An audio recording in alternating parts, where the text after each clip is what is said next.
দেশি কিংবা বিদেশি কোনো পানি খাওয়ার দরকার নাই। খাবেন ঠান্ডা পানি, হোয়াইট ওয়াটার।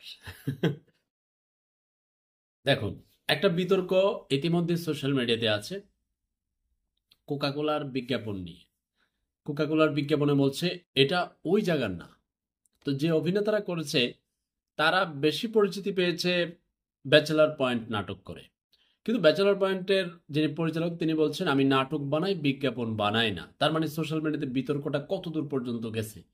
তো জীবন এবং শিমুল দুই অভিনেতা তাদের অভিনয় কেরিয়ারকে সম্মান রেখে বলছি, বিজ্ঞাপনের কেরিয়ার যে আপনারা করেছেন এখন, বাঙালি আপনি, বাংলার আবেগে আপনি উল্টা গতিতে দৌড়াইয়াছেন পয়সার লোভে। শুধু এই যে অভিনেতা তাদেরই দোষ না, পয়সা দিলে মোটামুটি সব তারকাই নাচে। তামিম ইকবাল গ্রেট ক্রিকেটার, ক্রিকেটের দিক থেকে তাকে সম্মান শ্রদ্ধা রেখে বলতেই হবে। কিন্তু আপনারা দেখেছেন না ইলেকট্রোলাইট ড্রিঙ্কস এসএমসি প্লাস, যেটার কোনো অনুমোদনই নেই, সেটা এখন বাজার থেকে মামলা হয়েছে, পরবর্তী বাজার থেকে তুলে নিছে। কিন্তু তামিম ইকবাল একবারও মনে করে নাই যে এটা স্বাস্থ্যের জন্য ভালো নাকি মন্দ, বিবেচনার দরকার নেই। তামিম ইকবাল এর আগেও বোম বিস্কুটের বিজ্ঞাপন করেছিল। সেই বোম বিস্কুটের সাথে একটা খেলনা দিত, অনেক বাচ্চারা শুধুমাত্র ওই খেলনার লোভে বোম বিস্কুট কিনে আনতো। তো তামিম ইকবাল এটা মনেই করে নাই। খেলনার প্রলোভন দিয়ে কোনো খাবার বিক্রি করা বাংলাদেশের আইনত নিষেধ আছে। তামিম ইকবাল এগুলো পড়ার প্রয়োজন মনে করে নাই। বাচ্চাদের ওই খেলনার প্রলোভনে তৈরি ছোট ছোট খেলনা, সেটা বাচ্চার মুখ দিয়ে চলে যেতে পারে, সেটাও ভাবে নাই, পয়সা। তো জীবন এবং শিমুল এই কাজটাই করেছে। এই মুহূর্তে তারা পয়সার চিন্তা করেছে, তারা বাঙালির আবেগটাও বুঝে নাই, অনুভূতিও বুঝে নাই, বয়কটটাও বুঝে নাই। আচ্ছা, তারা করেছে, এখন টোটালি বিতর্ক।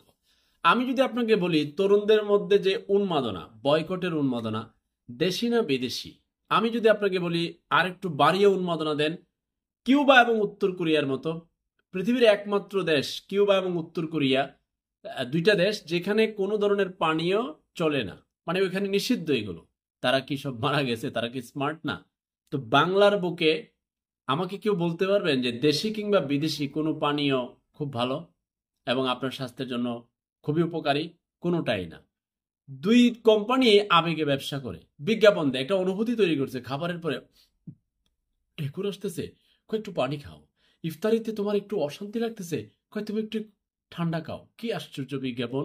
পয়সা দেয়, তারকারা নাচে, বেড়া নাচে, বেড়ি নাচে, ক্রিকেটার নাচে, অভিনেতা নাচে, নায়ক নায়িকা নাচে, সোশ্যাল মিডিয়ার তারকা নাচে, সব নাচে, পয়সা দিলেই নাচে। আর যেটা বলছে ওই জায়গার না এই জায়গার, এই নিয়ে তো নানান তর্ক বিতর্ক, এটা বিজ্ঞাপনের ফাঁদ, তারা পাতবেই। এখন আপনি কি করবেন? এর মধ্যে আরো লেখা উঠে এসেছে পেপসি এবং যে কোকা কোলা দোকানগুলোতে যে ফ্রিজ থাকে, কোকা কোলা কিংবা ফ্রিজ পেপসি গুলো দিয়ে থাকে, সম্ভবত কিনেও নেয় কোনো একটা চুক্তিতে, আমি সেটা জানি না। বিতর্ক আসছে যে কোকা কোলা কিংবা পেপসির ফ্রিজে যেন মজু না রাখে। দোকানদারকে জিজ্ঞেস করলাম এটা ঠিক কিনা, কয়টা তো এখন না, আরো আগে থেকেই তো আমাদেরকে বলে। এখন এই কথা কেন আসছে আমি জানি না, বহু আগে থেকে আমরা বলি, কিন্তু আমরা রেখে দিই। এখন না হয় একটু বিতর্কের কারণে হয়তো বা নতুন করে বলছে। এটা হচ্ছে এই দোকানদারের স্বীকারোক্তি। তো দোকানদারকে বললাম যে আপনার দোকানে কোনো মজু নাই, ব্যাপারটা কি? ব্যাপারটা হইলো দরকার 20 কার্টুন, বাজারে হয়তো বা আসছে 10 কার্টুন, 10 কার্টুন আবার দু একজনের দিয়া এসার মেসার সব ঘুমাইতেছে। দোকানে দোকানে যে মজু নাই এটা খবরও লয় না, কয়েরও দেমাগ বেড়ে গেছে। তাই আমাকে কোম্পানির লোকের অভিযোগ দেন যে আপনার দোকানে পান না, কয় তা অভিযোগ শুনে না। তো মজু কর্তৃপক্ষ যদি শুনে থাকেন, আপনাকে আমি রিপোর্টটা দিয়ে দিলাম যে দোকানে দোকানে মানে মহল্লার যে দোকানগুলোতে একবারেই নাই, ওই বাজারে যা দেন তাই নেই। এখন প্রোডাকশনের সমস্যা না আপনাদের ম্যানেজমেন্টের সমস্যা আমি জানি না। তবে আমি আবারও বলছি, দেশি কিংবা বিদেশি কোনো ধরনের পানীয় শরীরের জন্য ভালো নয় নয় নয়। সবাই আবেগের ব্যবসা করে, আবেগের বিজ্ঞাপন করে, পয়সা দিলে খেমটা তুলে। ওই নায়ক নায়িকা সকল তারকারা আছে, ওদের কথা আপনি বিশ্বাস করে লাভ নাই। ওদেরকে আইকন কেন মানেন আমি জানি না, ওরা যা বলে আপনিও তাই করেন, কেন করেন আমি জানি না। মানে আপনি কোন ধান্দায় পড়েন? সে পয়সার ধান্দায় পড়ে নাচতো, সে হয়তো এটা ব্যবহারই করে না, সেটা খাই না। তো আপনি ঠিকই খাইতেছেন, আরে বস খাইতেছে, মানে বস তো মেয়ে পয়সার জোরে নাচছে। অনেক দেখছেন না ওই আপনার মোবাইল কোম্পানির বিজ্ঞাপনগুলোতে মিথ্যা প্রলোভন দেওয়া, সারা দেশে 4G নেটওয়ার্ক, মেহজাবিন তো বলে বাংলালিংকের 4G নেটওয়ার্ক বলে সারা দেশে। আপনি গ্রামের কথা যারা শুনছেন বললেন তো যে কোন কোম্পানির নেটওয়ার্ক এখনো 4G পাইতেছেন আপনি, ঘরের ভিতরে পাওয়া যায় না, বাইরে বাইরে কি কত সমস্যা। কিন্তু মিথ্যা প্রলোভনে তো ওরা নাচে, ওদেরকে পয়সা দিলে ওরা নাচবে। তো ওরা যেই পণ্য নিয়ে নাচুক, দেশি পণ্য নিয়ে নাচুক আর বিদেশি নাচুক, মোজো নিয়ে নাচুক আর কোকা কোলা নিয়ে নাচুক, ওইগুলো আপনাদের পয়সা দিলে নাচুক, ওদের কথা বিশ্বাস করেন না। আর দেশি বিদেশি কোনো পানীয়ই শরীরের জন্য ভালো না। আল্লাহ হাফেজ।